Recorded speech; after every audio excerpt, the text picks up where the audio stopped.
Welcome to ஷீரின்ஸ் kitchen. இன்றைக்கி நம்ம புடி கொழுக்கட்டை செய்ய போகிறோம். என்னுடைய ஃப்ரெண்ட்ஸுங்கள்லாம் விநாயகர் சதுர்த்தி கொண்டாடுறதுனால அவங்களுக்கெல்லாம் நான் வாழ்த்துக்கள் சொல்லிக்கிறேன். நம்ம வீடியோக்குள்ளே போகிறதுக்கு முன்னாடி சப்ஸ்கிரைப் பண்ணாதவங்க சப்ஸ்கிரைப் பண்ணுங்கள், பக்கத்தில் இருக்கிற பெல் பட்டன் அமுக்குங்க. அப்போ தான் நான் போடுற எல்லா வீடியோஸும் உங்களுக்கு நோட்டிஃபிகேஷனில் வரும். நான் ஒரு கப்பு அரிசி மாவு எடுத்துக்கிறேன். கொஞ்சம் லைட்டாக வறுத்து எடுத்துக்கோங்க. நான் இது வீட்டிலே தான் அரைச்சது அரிசி மாவு.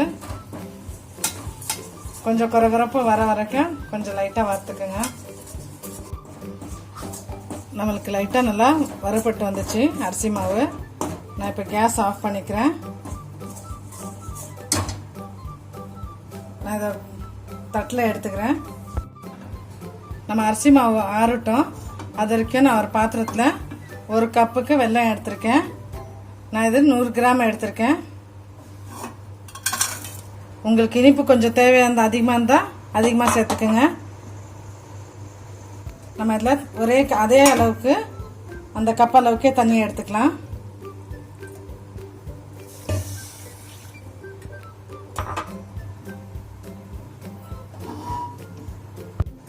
மிக்ஸ் பண்ணி விட்டுருங்க. நான் லைட்டாக திருவி தான் வச்சுருக்கேன். அப்படியே முழுசாக நீங்கள் போட்டிங்கன்னா கரையிறதுக்கு லேட் ஆகிடும். இது நம்மளுக்கு சீக்கிரமாகவே கரைஞ்சி வந்துடும். பாருங்கள், நல்லா வெல்லம் நம்மளுக்கு கரைஞ்சி வந்துடுச்சு. இது பாகு வெல்லம்னு கேட்டு வாங்குங்க. இதில் தான் நல்லா இனிப்பாகவும் இருக்கும். உங்களுக்கு அந்த உப்பு தன்மை இதில் கம்மியாக இருக்கும். நல்லா டேஸ்ட்டாகவும் கொடுக்கும். இது தான் நல்லா கரைஞ்சிடுச்சு. நம்ம இதை இப்போ வடிகட்டிடலாம். ஒரு பாத்திரத்தில் எடுத்து வச்சு வடிகட்டிட்டா நல்லது. நம்மளுக்கு ஏதாவது டஸ்ட்டு கிஸ்ட்டு இருக்கும், மண் கரகரப்புன்னு இருக்கும். நீங்கள் அப்படியே நீங்கள் செஞ்சிங்கன்னா எப்படி இருந்தாலும் உங்களுக்கு சாப்பிடும்போது லைட்டாக கரகரப்புன்னு நல்லா இருக்காது பார்க்குறதுக்கு.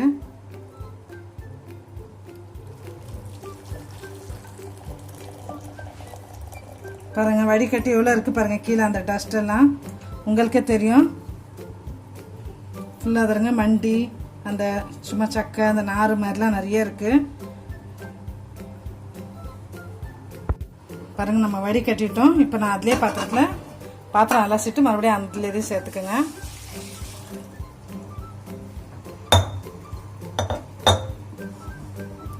நம்ம இதில் ஒரு சிட்டிக்கை உப்பு சேர்த்துக்கலாம். ஒரு சிட்டிக்கை தான், அதிகமாக வேண்டாம். கொஞ்சோண்டு சேர்த்துக்கிறேன்.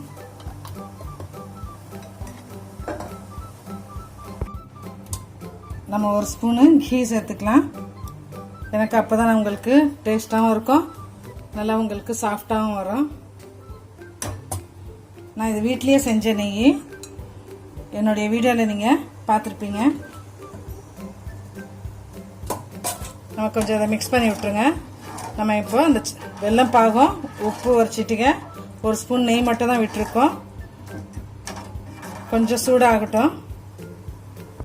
பாருங்கள், நம்ம வெள்ளைப்பாகு நல்லா கொதிச்சுட்டு வந்துச்சு. இது ரொம்ப பாகு ஆகணுன்ட்டுக்கெல்லாம் கிடையாது. கொதிச்சா நம்மளுக்கு போதும், தண்ணி அளவுக்கு தான் இருக்குது. நம்ம இப்போ திருவி வச்ச தேங்காய் 1/4 கப்பு நான் சேர்த்துக்கிறேன். அதில்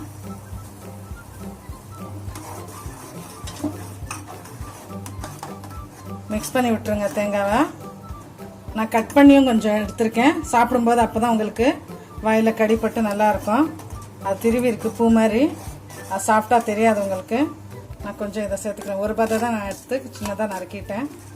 அதையும் மிக்ஸ் பண்ணிக்கிட்டேன்.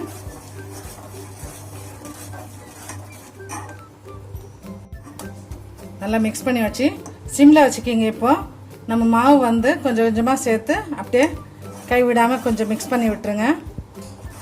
நம்ம அரிசி மாவு வறுத்து வச்சுருக்கோம்ல, அதை நான் சேர்த்துக்கிட்டேன். கொஞ்சம் கொஞ்சமாக சேர்த்து நீங்கள் மிக்ஸ் பண்ணிக்கோங்க. ஃபுல்லாக ஒரே நேரத்தில் மிக்ஸ் பண்ணாதீங்க. போட்டுட்டு உங்களுக்கு கட்டி ஆகிடும். அப்புறமா நம்ம தேவையான அளவுக்கு கொஞ்சம் கொஞ்சமாக போட்டு மிக்ஸ் பண்ணிக்கலாம். பாருங்கள், நல்லா மிக்ஸ் பண்ணி விட்டாச்சு. போதும், நான் இப்போ கேஸ் ஆஃப் பண்ணிக்கிறேன். பாருங்கள், இந்த அளவுக்கு இருந்தால் போதும். நம்ம ஆறுனதுக்கப்புறமா கொஞ்சம் ஆறட்டும். ரொம்ப சூடாக இருக்குது. நம்ம புடி அப்படியே பிடிச்சி எடுத்து வச்சுக்கலாம். கொஞ்சம் ஆறட்டும். பாருங்கள், நல்லா மாவு நம்மளுக்கு ஆறி வந்துடுச்சு. ஆறுனதுக்கப்புறம் இப்போ நம்ம பிடிக்கிறோம். கொஞ்சம் கை ஈரம் பண்ணிக்கோங்க. நல்லா வாஷ் பண்ணிட்டு வந்து ஈரம் பண்ணிட்டு வந்துடுங்க. நல்லா சாஃப்டாக இருக்குது நம்மளுக்கு கொழுக்கட்டை பாருங்கள். மாவு இந்த மாதிரி இருந்தால் நல்லா உங்களுக்கு நல்லா சாஃப்டாகவும் இருக்கும். ரொம்ப ஹார்ட் ஆகிடுச்சுன்னா சாப்பிடும்போது கல் மாதிரி வரும். இப்போ நம்ம எவ்வளோ சைஸ் தேவையோ அந்த அளவுக்கு நமக்கு பிடிச்சிக்கலாம். பாருங்கள், கொஞ்சம் ப்ரெஸ் பண்ணி விடுங்க. அப்போ பாருங்கள் இந்த உங்களுக்கு விரல் மாதிரி இந்த பார்த்தீங்களா அச்சு வந்துடும். நம்ம இதை எடுத்து வச்சுக்கலாம் பிளேட்டில். இதே மாதிரி எல்லாமே நம்ம பண்ணிக்கலாம்.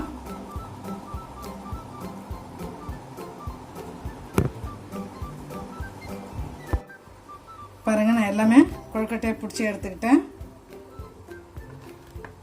நான் கேஸ் ஆன் பண்ணி ஒரு பாத்திரத்தில் தண்ணி வச்சுருக்கேங்க. நல்லா கொதிச்சுட்டு வந்தது. நீங்கள் இட்லி பாத்திரமும் யூஸ் பண்ணிக்கலாம். நான் இந்த மாதிரி ஒரு பாத்திரம் எடுத்துக்கிட்டேன், ஹோல்ஸ் உள்ளது. இப்போ நம்ம இதில் தான் வச்சு நம்ம ஸ்ட்ரீம் பண்ண போகிறோம். நான் இதில் ஆயில் தடவிக்கிட்டேன். ஆயில் தடவிக்கிங்க, இந்த சைடு ஃபுல்லாக ஓரமாக தடவிக்கிங்க. நம்ம இது ஒன்று ஒன்றா எடுத்து இதில் வச்சுக்கலாம்.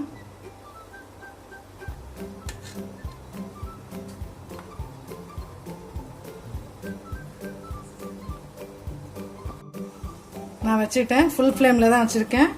நல்லா பாருங்கள், வச்சோடனே நல்லா ஆவி வருது நம்மளுக்கு. அதுலேருந்து கிளம்பி ஆவி வருது, உங்களுக்கே தெரியும். நம்ம இப்போ மூடிக்கலாம். நல்லா கரெக்டான ஒரு மூடியாக எடுத்து மூடி வச்சுக்கோங்க. நம்ம ஒரு 5 நிமிஷத்துக்கு அப்புறம் நம்ம திறந்து பார்க்கலாம். நான் இப்போ மூடியை திறந்து பார்க்குறேன். பாருங்கள், நல்லா நம்மளுக்கு கொழுக்கட்டை ரெடி ஆகிடுச்சு. நான் இப்போ 15 நிமிஷம் வச்சிட்டேன். முதல்ல 5 நிமிஷம் வச்சுருந்தேன். எடுத்து பார்த்தா கொஞ்சம் நம்மளுக்கு இன்னும் வேகிற மாதிரி இருந்தது. உங்களுக்கு எவ்வளோ வெந்துடுச்சுன்னா நீங்கள் எடுத்துருங்க. இல்லைன்னா டைம் இன்னும் ஒரு 5 நிமிஷம் எக்ஸ்ட்ரா வச்சுக்கிங்க. நான் இப்போ 15 நிமிஷம் வச்சுக்கிட்டேன். இதில் நான் இப்போ கேஸ் ஆஃப் பண்ணிக்கிறேன். பாருங்கள், சூப்பராக நம்ம ஒரு கொழுக்கட்டை ரெடி பண்ணிட்டோம். சாஃப்டான கொழுக்கட்டை, ஹார்டாகவும் இல்லை உங்களுக்கு. நான் ஒன்று எடுத்து காமிக்கிறேன். சூடாக இருக்குது இப்போயே. நான் அதில் பாருங்கள், நல்லா சாஃப்டாகவும் இருக்கும் உள்ளே உங்களுக்கு. இன்னும் உங்களுக்கு எவ்வளோ நேரம் ஆறினாலும் இப்படி தான் இருக்கும் உங்களுக்கு. ஹார்டாக இருக்காது. குழந்தைங்க, வயசானவங்க கூட நல்லா சாப்பிட்லாம். Thank you viewers. நெக்ஸ்ட் வீடியோவில் வேறு டிஷ்ஷோட சந்திக்கும் வரை உங்களுடன் விடைபெறுவது உங்கள் ஷீரின்ஸ் கிச்சன்.